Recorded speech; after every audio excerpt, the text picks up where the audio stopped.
Rapaz, eu acho que eu vou estudar humanas só fazendo resumo e lendo. Acho que é suficiente, né? Acho que tá bom. Se você pensa assim ou já pensou assim, com certeza você está estudando humanas errado. Meu nome é Amon, eu fui aprovado 5 vezes em medicina e esse canal é dedicado a ajudar você, jovem, a conseguir passar no curso que você quiser. Hoje eu vou falar por que esse jeito de estudar humanas não é a melhor forma de estudar. Às vezes isso é um erro muito da galera que está começando, um erro muito comum do pessoal que está começando, de querer estudar humanas desse jeito. Ah, vamos fazer só resumo, vou só ler, como se fosse uma historinha. Mas humanas, ela exige que você tenha muita prática, assim como as outras matérias. Não é só matemática, física, química que a gente tem que fazer questão. Tem que fazer questão dessas outras matérias também. De humanas, de história, de geografia, de filosofia e de sociologia, que são as matérias que compõem ali a área de ciências humanas majoritariamente, certo? Às vezes a gente tem uma interdisciplinaridade entre essas matérias, mas eu vou te ajudar a pensar humanas do jeito certo, a estudar humanas do jeito certo. A primeira coisa que vocês têm que quebrar na cabeça de vocês é: não dá para ficar só na teoria. Precisa ir para a prática, precisa se testar, tá bom? E eu vou te dar 3 dicas muito importantes aqui para vocês conseguirem estudar humanas do jeito certo. Vamos lá? Antes de eu chegar nas dicas, já deixa o seu like, já se inscreve aqui no canal, já deixa o seu comentário se você está gostando ou se esse vídeo te ajudou de alguma maneira, tá? Compartilhe com os amigos, enfim, arregaça aí, tá bom? Primeira dica, o que você vai fazer quando você for estudar humanas? Primeira coisa que você tem que se atentar ao contexto histórico. Isso serve para a grande maioria dos assuntos de história e para a grande maioria dos assuntos de geografia. Claro que solos, a parte de geologia ali é meio complicado o contexto histórico. Mas o resto, sociologia, filosofia, dá para você ter um contexto histórico. É o que o Enem chama de posicionamento histórico geográfico. Você tem que saber se posicionar na história, saber a sequência dos eventos, saber o que foi que aconteceu primeiro, o que foi que aconteceu depois, o que foi que desencadeou cada coisa, quando aquele filósofo escreveu aquele livro, ele estava em que contexto.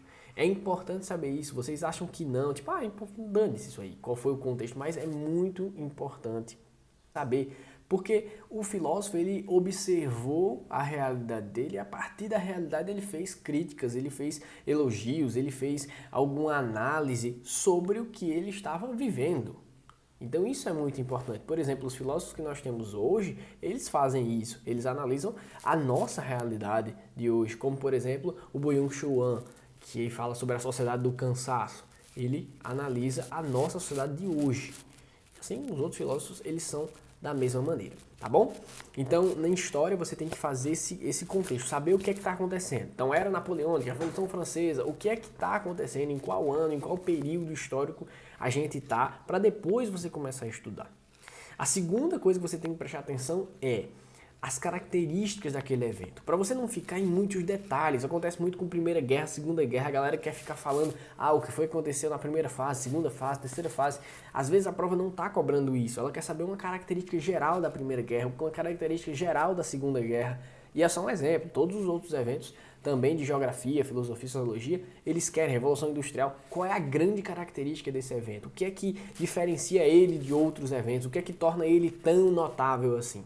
Então você vai colocar lá no seu caderno quando você estiver estudando. E por fim, para tornar o seu resumo, enfim, eu não gosto muito de resumo, mas as suas anotações da aula ou as suas anotações em relação a um livro mais objetivos, para você não ficar fazendo aquele resumo longo de páginas e páginas ou ficar transcrevendo simplesmente a aula do professor, eu recomendo para você que você coloque os desfechos, tá? Os desfechos são muito importantes, então saber contexto, característica e as consequências, desfecho, o que aconteceu depois daquele evento, influenciou qual evento, enfim. Então é importante fazer isso. Um bônus para vocês, para a parte de geologia, né, rocha, solo, essa parte assim, é interessante que você se atente mais às características e se atente às regiões que os solos acontecem, por exemplo, são predominantes, aqueles movimentos tectônicos, enfim. Então é interessante você entender isso, as características e as regiões. Eu acho que isso é o principal aí para você não ficar detalhando muito e acabar perdendo tempo.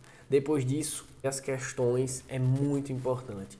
então você precisa se avaliar. Teve dúvida, manda para o monitor. Teve dúvida, pergunta para um amigo. Teve algum problema? Pergunta, tá? Porque humanas é isso, é você aglutinar informação. Quanto mais informação você tem, mais fácil fica de você eliminar uma alternativa lá na frente.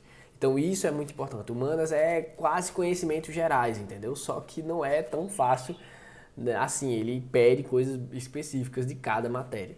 Mas quanto mais coisa você sabe, melhor para você, tá bom? E eu vou deixar aqui 2 livros muito importantes, colocar aqui de lado.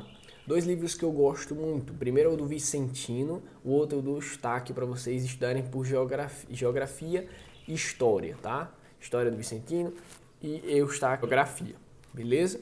Sociologia e filosofia, geralmente a galera recomenda ver o livro da Marilena Chauí e tal. Eu não recomendo muito o livro da Marilena Chauí, porque os livros de sociologia e filosofia, os livros didáticos que eu falo, eles às vezes dão uma viajada grande, sabe? Porque é meio desfocado da prova. Então, nada contra a Marilena Chauí, mas eu prefiro o módulo do Bernoulli, tá? Assim, mas aí é difícil encontrar? Nem tanto, tá? Eu já encontrei alguns em PDF aí, e eles servem muito porque eles são objetivos. Eles pegam o filósofo, falam a teoria do filósofo, a frase e tudo, e os livros que ele fez, e depois exercícios. Não negligencie exercícios de filosofia, sociologia, história e geografia, tá? Eles é o que vão fazer você evoluir. Se ficar só de resumo e lendo, vai ficar no campo muito superficial. Você não vai sedimentar o conhecimento. Você vai ter uma visão superficial. Quando vê uma questão, vai pipocar. Beleza? E é isso, galera. Não esquece de perguntar aí se você teve alguma dúvida, algum comentário, algum livro desses aí que eu indiquei, se você já usou. E tamo junto. Valeu!